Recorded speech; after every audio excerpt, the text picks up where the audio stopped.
I'm here in one of the most beautiful spots in Lebanon, overlooking the Mediterranean Sea, by the ancient tomb of Shamun Al-Safa, Simon the Pure, also known as Simon Kephas or Simon Peter to Christians.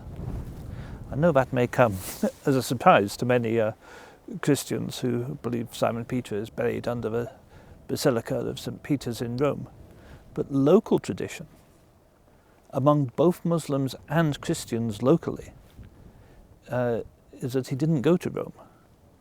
We are half a mile away from occupied Palestine, and people here believe that he died here where he lived, and that this is his tomb. It was a place greatly revered by local people until it was destroyed by Israel in the recent occupation of Lebanon.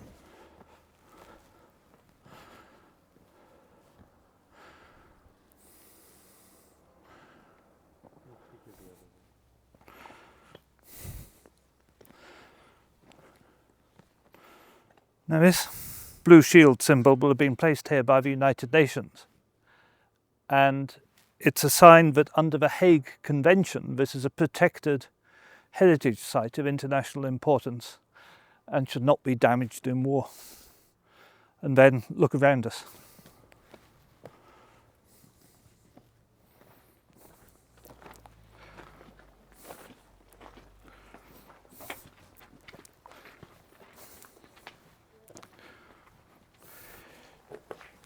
You can see here that modern tombs have been desecrated and shot up with bullets.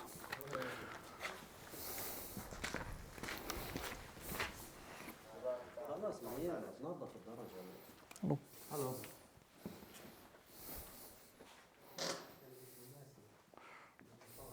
One thing I've always found extremely sad is that ordinary Christians and ordinary Muslims often fail to understand just how very much their religions have in common.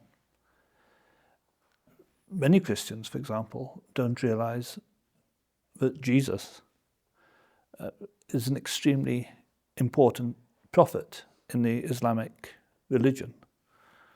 And not only that, but Simon Peter is also in the Quran and is a revered religious figure. And the belief here on which this tomb is based is that Simon Peter was martyred and his body was thrown unceremoniously into a hole in the rocks. And this is the hole in the rocks where they believe that his body is contained.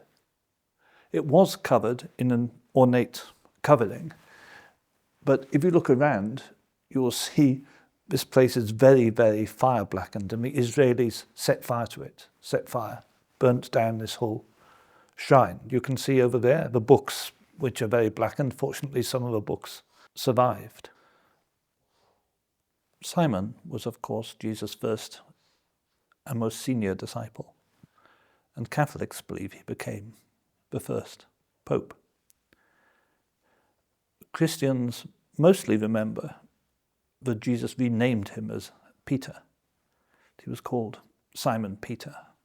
Peter being Greek for rock, Petros.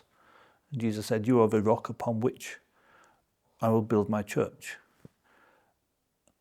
But there are actually two versions of that story in the Gospels.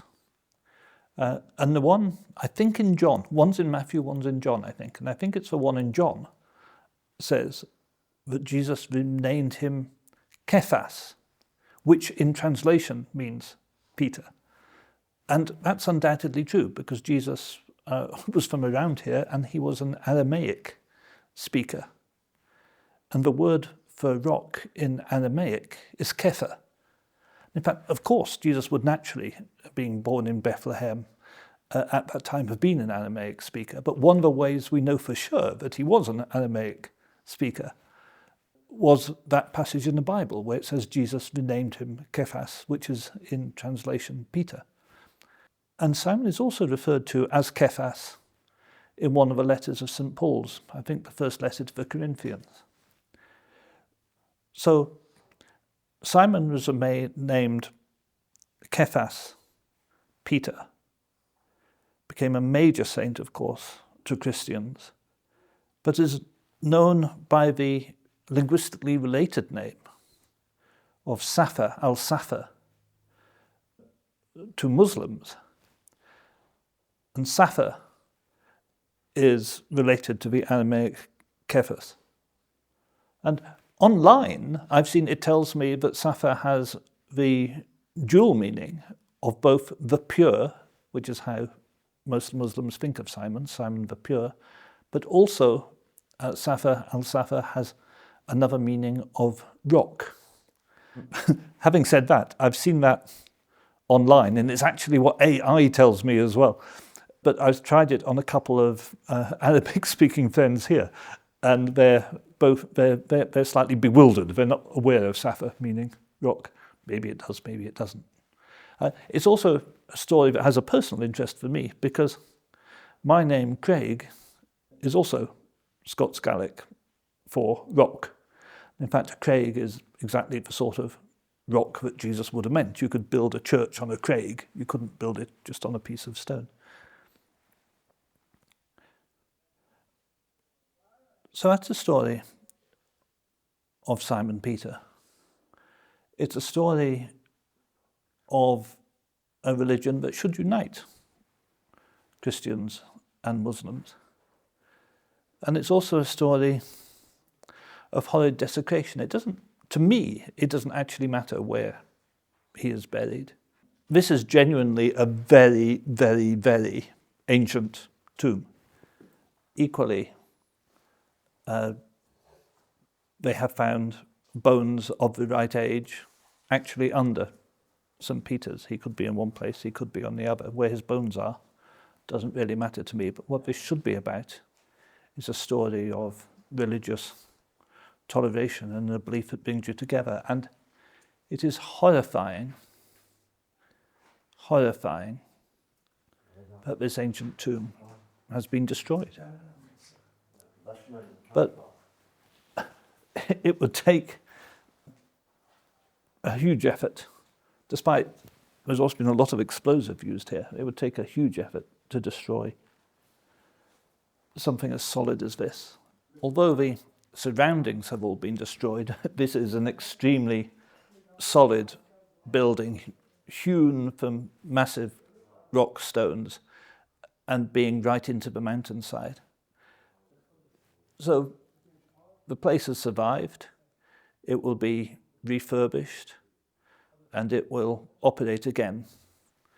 And you cannot destroy the faith of the local people. And I'm going to get out the way now because I'm now in the way of a lot of people who want to come and pray.